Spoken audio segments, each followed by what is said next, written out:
Betty, I don't care what my mother said. I love you. I want to marry you and spend the rest of my life with you. Curvy black women don't belong in Seoul.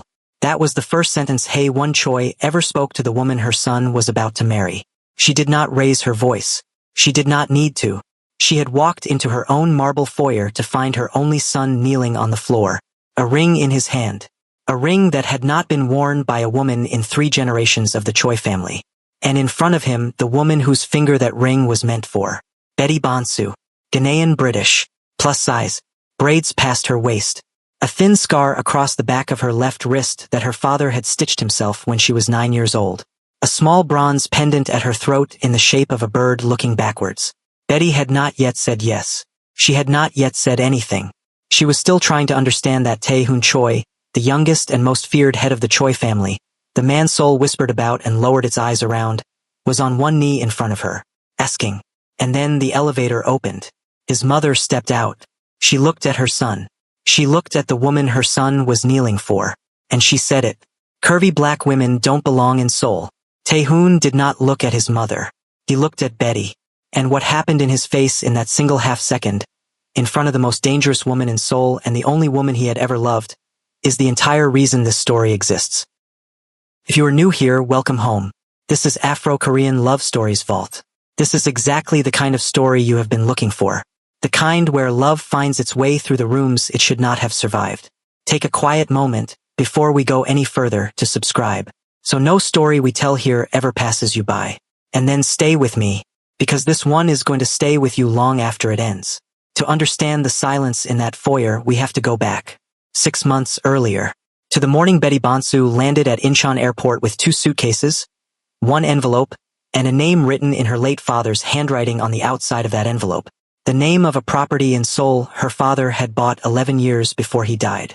A property he had spent half his life designing in his head and never seen with his own eyes. A boutique. Just a small one. On a quiet street in the Hanam neighborhood. 2 stories. A workshop in the back. A window on the front street wide enough to hang a single ceremonial cloth from ceiling to floor. He had told her about it the year before he died. He had told her she was the only person in the world who could finish it. She had buried him 3 months later. She had carried that envelope for 10 years. And now, on a quiet Tuesday in March, with rain falling so softly it sounded more like a memory than weather, Betty Bonsu was finally standing in the city her father had loved more than any other. She did not know yet that the man who would change her life was already, at that exact moment, 3 kilometers away, finishing a phone call that ended someone else's. His name was Tae-hoon Choi. He was 36 years old.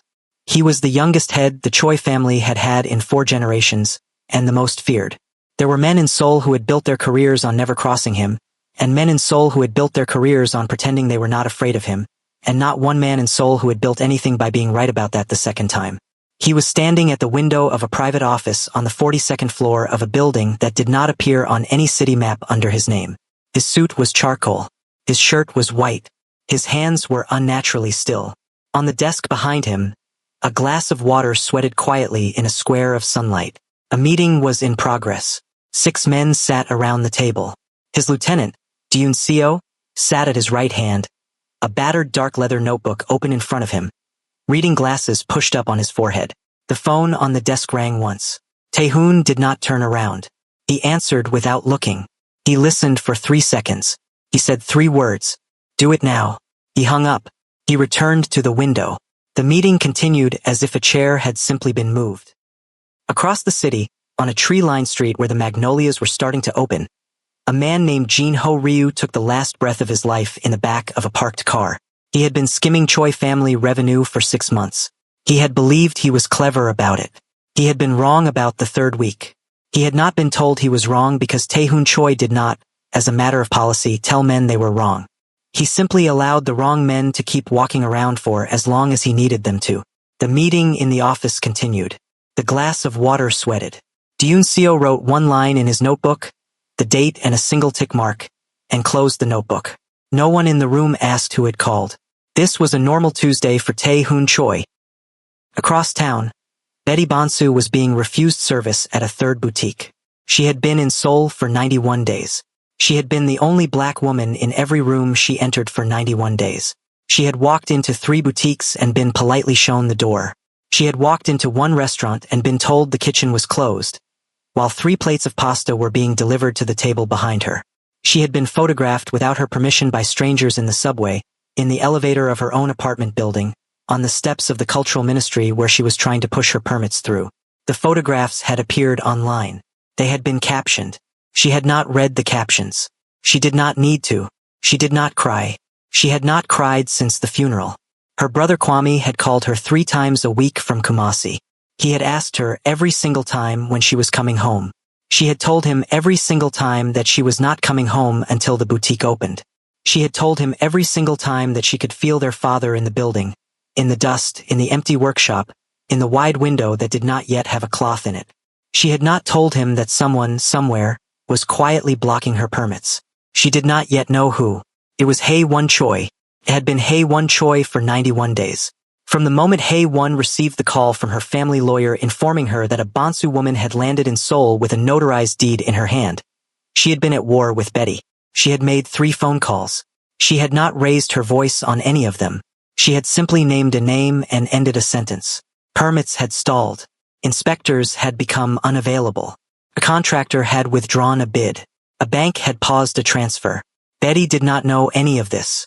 The man who was going to know all of it, the man who was going to find every single thread and pull it apart with his own hands, was at that moment 3 kilometers away, watching the rain fall on a magnolia tree, and not yet aware that the most important thing in his life was on her way to be refused entry to a tea house on a street he happened to be walking down that afternoon.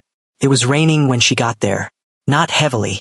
The kind of soft rain that lands on braids and slides through them rather than soaking them. The kind of rain her father used to call a soul mercy. She did not remember he had ever said that until she was standing on the doorstep of the tea house with her hand on the handle. Then she remembered. The shape of him in their kitchen in Croydon. The way he had laughed and said that word. Mercy. She pushed the door open. The woman behind the counter looked up. Her face did something Betty had seen 91 days of in the city. Tightened. Composed itself. The woman walked over to the door, smiled with a half-second delay, and said in careful English that they were closed. Behind Betty, a Korean couple walked in. The woman behind the counter did not look at them. She kept her eyes on Betty's face. The Korean couple ordered. Betty stood in the doorway with the soft rain on her braids and her hands still on the door handle, and she did not move, because she had not yet decided whether to apologize for existing in the space or simply turn around. A man stepped past her. He did not look at the woman behind the counter. He did not raise his voice. He simply reached over Betty's shoulder, put his hand on the door, and held it open for her. He was wearing a charcoal 3-piece suit. His shirt was white. His hands were unnaturally still. The woman behind the counter saw him. She went very, very pale. She did not say anything else about closing. Betty looked up at the man whose arm was still extended over her shoulder, still holding the door, and saw, for the first time in her life, a face that did not move at all. There was no expression on it. Nothing. It was simply a face that had decided to be present, in this doorway, until the situation it was looking at had finished correcting itself. He did not look at her either. He spoke 1 quiet sentence to the woman behind the counter. Betty did not catch all of it. She caught 2 words, the Korean for please serve, and the Korean for my friend, his friend. He had never seen her before in his life. The woman behind the counter bowed, deeper than she needed to. She walked Betty to a table by the window. She brought her tea without being asked. She brought it in the best cup in the house. She brought it twice as fast as anyone else in the room was being served. When Betty looked up, the man in the charcoal suit was already gone. She had not thanked him. He had not waited to be thanked. That night, in a glass-walled office on the 42nd floor, Tae-hoon Choi sat across a table from a man named Soo Min Kong. Soo Min Kong had been the chief accountant for the Choi family for 11 years. He had built 3 houses. He had sent 2 children to university in Boston. He had bought his wife a car the previous spring that she had not asked for. The cost of those things did not appear in his salary. Tae-hoon let him explain. He did not interrupt. He allowed Soo Min to lay out the documents. He allowed Soo Min to walk him through the math. He allowed Soo Min to believe, for 46 minutes, that the explanation was working. At the 47th minute, Tae-hoon set down his glass of water. He asked 1 question. Where did the boat go? Soo Min went pale. He had not mentioned a boat. Tae-hoon did not say anything else. He folded his hands on the table. He waited. Yoon Seo, sitting at his right hand, opened the battered leather notebook to a page near the back. He turned the notebook around. He slid it across the table. Soo-min looked at the page. The page had his name on it. The page had a date on it. The page had a number on it. The page had the name of a man who was not currently breathing. Soo-min did not stand up from the table. The meeting ended quietly. Tae-hoon walked out into the corridor. He stopped at the window. He looked down at the city. The magnolias were starting to bloom even at night, even under the streetlights. He thought, without permission from any part of himself, about a woman in the doorway of a tea house with rain on her braids and a hand still on the door. He thought about how she had not thanked him. He thought about how she had not needed to. He did not say her name. He did not yet know her name, but he would know it by morning. Yoon was already finding it. By the end of the week, Betty knew his name. The woman who ran the tea house had pressed a small folded paper into her hand on her second visit, with a careful deferential look on her face. The paper had a name on it. Tae Hon Tsoi. Underneath the name, in neat Korean characters that Betty had to translate slowly with her phone, was a single phrase. He asked me to give this to you if you came back. There was no number, no address, no message, just his name. Betty held that paper in her lap on the subway home and felt, for the first time in 92 days, that someone in this city had seen her on purpose. She did not yet know that the man whose name was on that paper had spent 2 days quietly dismantling whatever had been blocking her permits. Yoon Seo had found, by Wednesday morning, the source of the obstruction. He had brought the file to Tae-hoon. He had set it on the desk. He had said nothing. Tae-hoon had read it. Tae-hoon had read it twice. And then, for the first time in any meeting Yoon could remember, Tae-hoon had looked up at him and his face had moved. A muscle in his jaw. A single muscle. Tae-hoon had said very quietly 2 words. My mother. Yoon had nodded. Tae-hoon had said nothing else. He had simply taken out his phone. He had made 3 calls. He had not raised his voice on any of them. By Thursday morning, every permit Betty had been waiting 91 days for had cleared. By Friday morning, the contractor had come back with a new bid. By Saturday morning, the bank transfer had moved. By Sunday morning, the inspectors who had been unavailable to her were available to her on a single day of notice. None of them knew why. None of them asked. Hae-won Choi did not yet know that her son had moved against her. Tae-hoon had not told her. This was the first secret he had ever kept from his mother in his life. He kept it because he did not yet have language for why he was keeping it. He kept it because he did not yet understand what he was doing. He kept it because somewhere inside him, a part he did not know existed, had decided something on a doorstep in the rain that the rest of him had not yet caught up to. Betty did not know any of this. She only knew that on Monday morning her permits cleared, that on Tuesday morning the workshop floor was finally laid, that on Wednesday morning the wide front window was installed, and that for the first time in 3 months she stood in her father's building with her father's name on the door and cried. Once, for about 4 seconds. Then she stopped. She kept the folded paper with his name on it in the inside pocket of her jacket. She did not look for him. She did not know yet that he had not stopped looking for her. He came to the boutique on a Thursday night. He had not planned to. He had been in a meeting on the next block. The meeting had finished early. He had walked out into the cold spring air and turned, without thinking about it, in the direction of her street. He had told himself he was checking the inspection report. He had told himself he was confirming the permits. He had told himself a number of things that all sounded reasonable until he was standing on the pavement opposite her front window at 11 minutes past 3 in the morning, watching her sand a doorframe by herself. She was in an oversized cream sweater. Her braids were loose. She had her father's old tape measure in her back pocket. The bronze pendant at her throat caught the workshop light every time she leaned forward. She was humming something. He could not hear it from across the street. He could see her shoulders moving with it. He crossed the street. She did not hear the door open. He did not say anything. He walked up behind her. He stood quietly for a moment, 3 feet away, watching her hand move on the sandpaper. He could see the corner she was struggling with. The angle was wrong for her grip. She was about to take the skin off her thumb. He reached over her shoulder. He took the sandpaper out of her hand. His knuckles brushed the back of her wrist. Where the scar was. She did not move. He finished the corner. She turned around very slowly. He was already setting the sandpaper down on the workbench.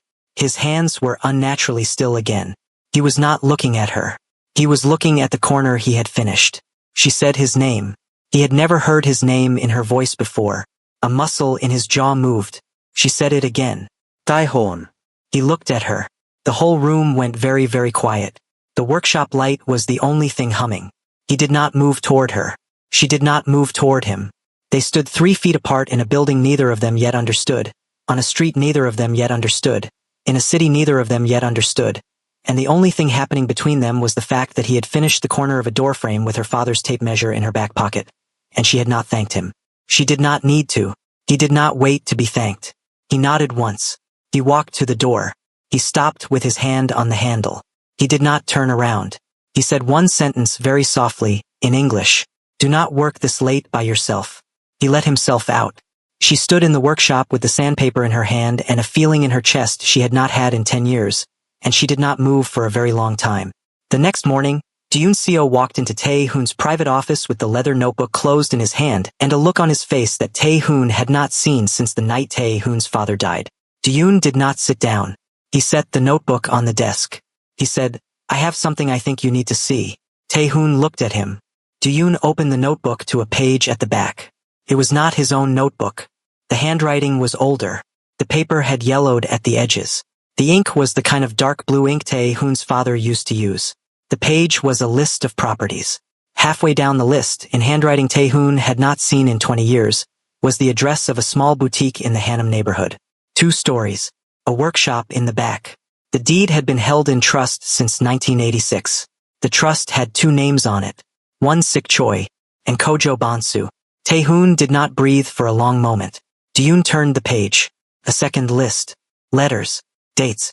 40 years of correspondence between his father and a man in Kumasi whose daughter had walked into a tea house in the rain 3 weeks ago. Tae-hoon read 3 of the letters.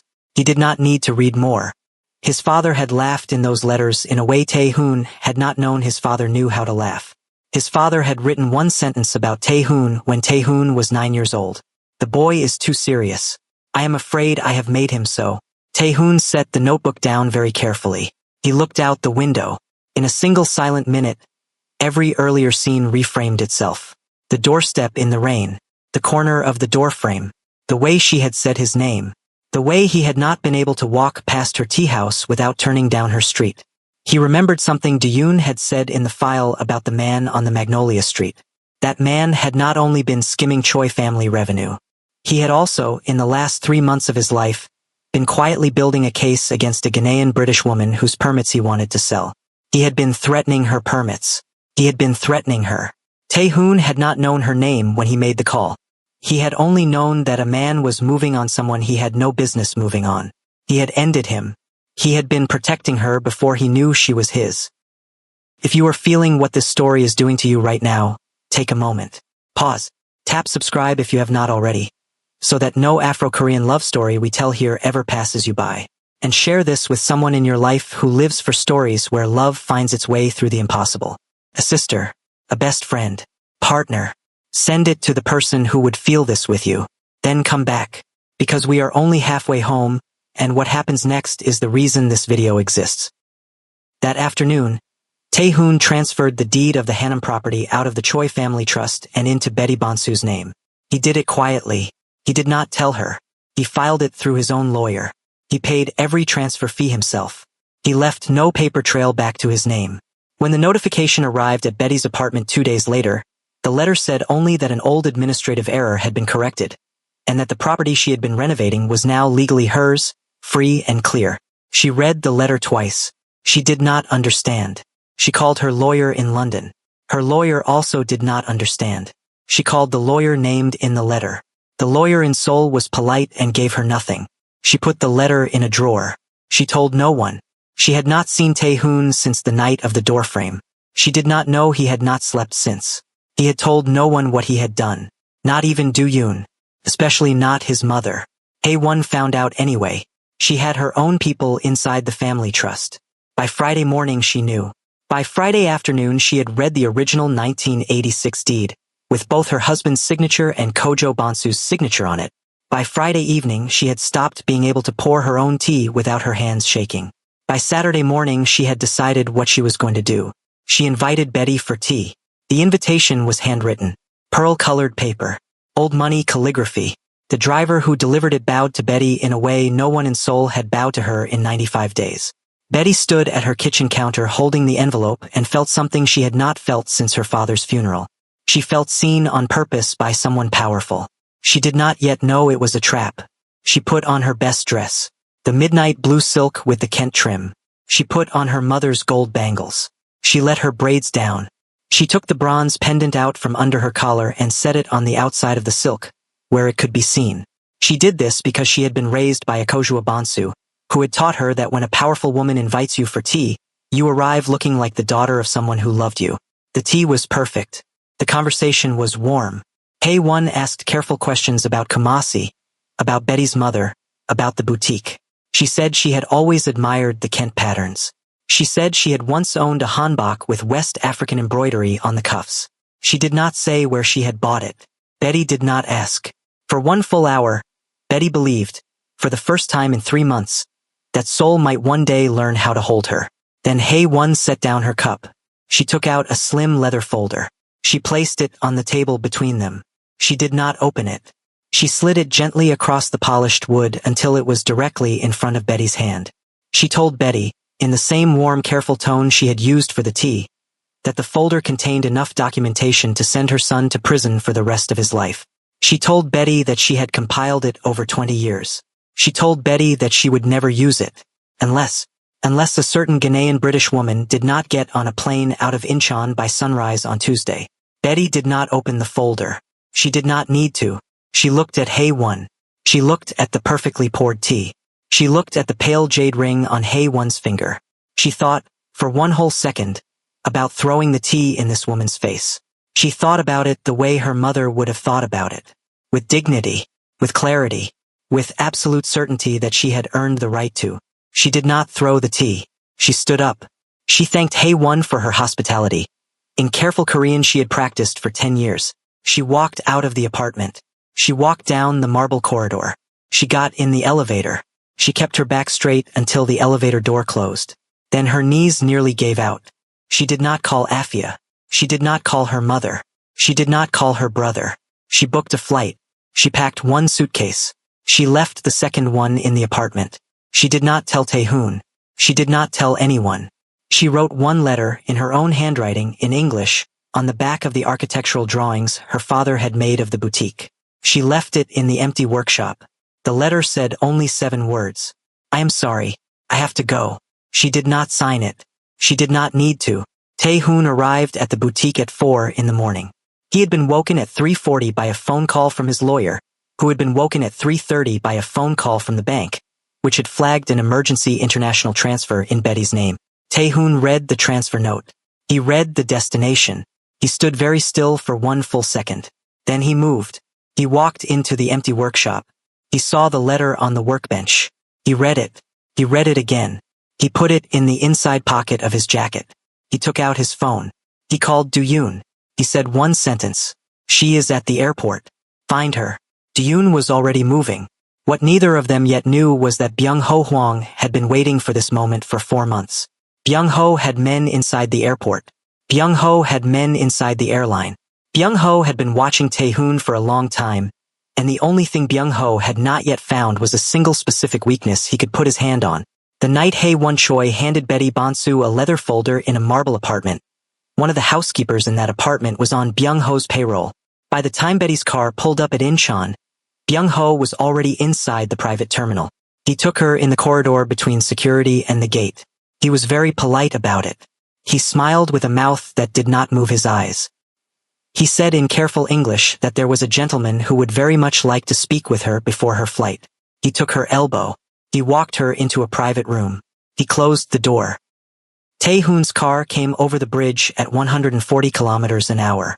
What happened in the next 4 hours has been told different ways by different people, and most of those people are no longer in Seoul to tell it again. Byung-ho Hwang had built his organization over 20 years.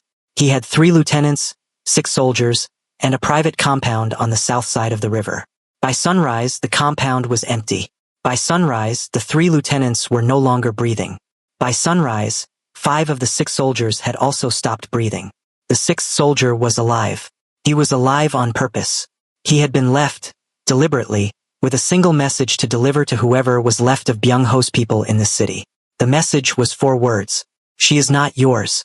The soldier delivered the message. He delivered it correctly. He left Seoul on the next flight out and was never seen again.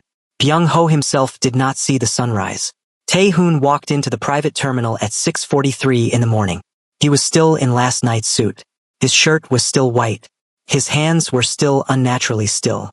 There was a thin line of blood on his left cuff that he had not yet noticed. He found the room they had taken Betty to. He found her sitting in a chair. She was unhurt. She was very still. She looked at him. He knelt down on the floor of that terminal. Not on one knee. On both. He told her for the first time about their fathers. He told her about the trust. About the deed. About the letters. About the way Won-sik Choi had written about Kojo Bonsu when he thought no one was reading. He told her that he had been protecting her before he knew her name.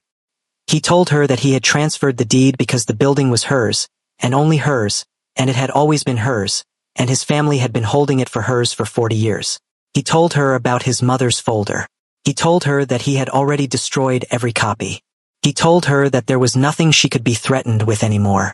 Then he asked her, in English, in the empty corridor of a private terminal in a city that had spent 95 days refusing to look at her, if she would please come home.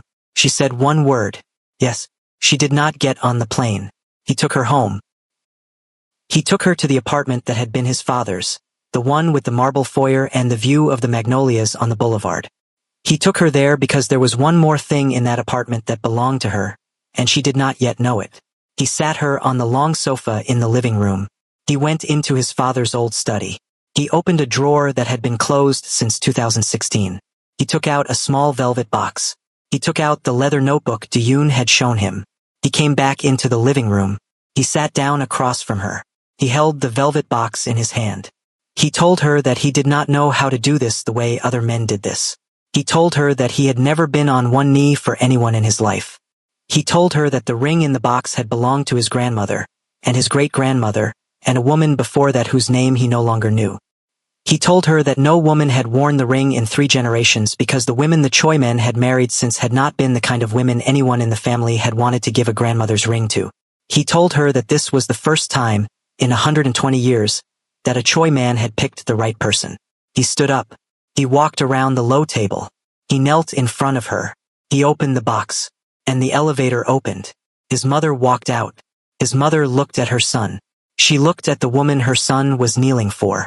And she said it, without raising her voice. Curvy black women don't belong in Seoul.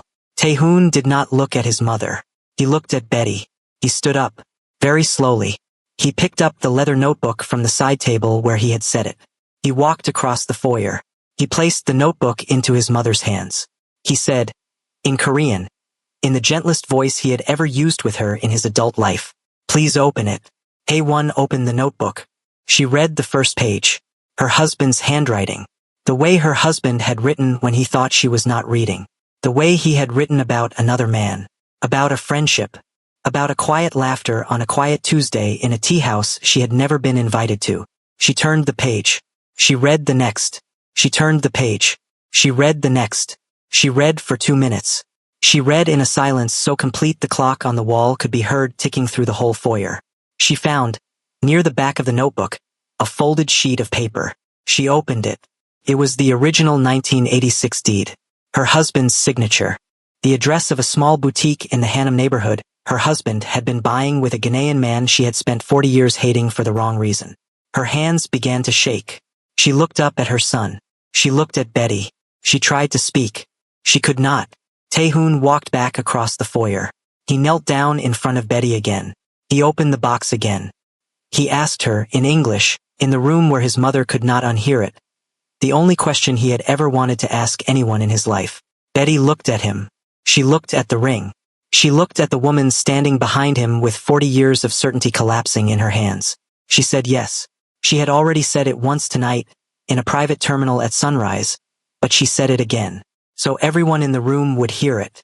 So everyone in the room would have to. Hae-won Choi sat down very slowly on the bench by the elevator.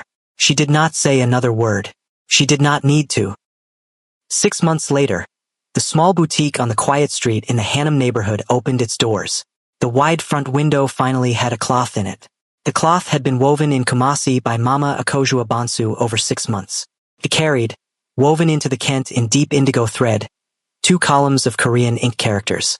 Tae-hoon had given Mama Akojua the characters in person, 3 months earlier, on a trip to Ghana he had taken alone. The characters were a single sentence one Sik Choi had once written to Kojo Bonsu about the daughter he had not yet had. The cloth hung from ceiling to floor. The opening was attended by both families. Hae-won Choi stood in front of the cloth for a long time. She bowed to it once. She did not explain herself. She did not need to. 9 months after that, Tae-hoon Choi and Betty Bonsu were married in a courtyard in Kumasi, under a canopy made of indigo silk and white hanbok cotton, in a ceremony that combined the libation prayer of her father's people with the bowing rites of his mother's. Hae-won Choi bowed first. She bowed to Mama Akojua Bonsu. Mama Akojua bowed back. 2 grandmothers, in 2 languages, agreed on something neither of them was going to translate. Afia Sarpong cried the entire ceremony in 3 different bright colors. A year after the wedding, Tae-hoon completed the construction of a house in the village his wife's father had been born in. He built it for Mama Akojua. He built a weaving workshop next to it for her cooperative. He flew her in to see it on a Sunday morning. She walked through the rooms. She put her hand on the wall of the workshop. She did not breathe for a long time. Then she sat down on the floor in the middle of the workshop and cried the kind of crying women do when their dead husbands have finally been believed. A year after that, Betty handed her husband the leather notebook on a Tuesday morning, with a new entry written in her own handwriting on the first empty page. The entry was 3 words long. She is coming. He read it twice. The most dangerous man in Seoul, who had never let his face move in a room full of people who needed to be afraid of him, sat down on the kitchen floor of their apartment and put his head in his hands and cried, because his daughter was coming, and he had been told by a notebook that had once belonged to his father. On a Sunday morning, 5 years into the marriage, in a kitchen in Seoul, in a house full of 2 languages and the smell of jollof rice and Korean seaweed soup, a small girl with her mother's braids and her father's still hands stood in front of her grandmother. Her grandmother, Hae-won Choi, knelt down on the kitchen floor in front of her. Her grandmother showed her, very slowly, how to bow. The girl bowed. She got the angle wrong. Her grandmother fixed her hands. The girl bowed again. Her grandmother smiled. It was the first time in 43 years that Hae-won Choi had smiled before the half-second was up. Across the kitchen, Tae-hoon Choi watched his mother teach his daughter how to bow. He watched his wife watch his mother teach his daughter how to bow. He felt, for the first time in his life, the thing his father had been writing about in a notebook in 1986 in a tea house in the Hanam neighborhood that nobody else could find. He had been right about her. He had been right about her from the doorstep in the rain. He had been right about her since he was 9 years old, and his father had written, in dark blue ink in a leather notebook, that the boy was too serious. He had been right about her the way one Sik Choi had been right about Kojo Bonsu. The way Akojua Bonsu had been right about Kojo. The way the universe had been right about all 4 of them, 40 years before any of them had known each other's names. He looked at his wife across the kitchen. She was already looking at him. She did not say anything. She did not need to. If the story moved you, the comment section is where it gets to live. Tell me what you felt. Tell me who you thought of. Tell me which moment between Tae-hoon and Betty stayed with you the longest. Was it the doorframe at 3 in the morning? Was it the airport at sunrise? Was it the bow on the kitchen floor? Whatever it was, leave it down below. Someone else needs to read it tonight. And remember this, the real kind of love, the kind that finds its way through 40 years of silence, through a foyer full of marble, through a room full of people who said it could not be done. That kind of love is always worth the wait. This is Afro-Korean Love Stories Vault. I will see you in the next one.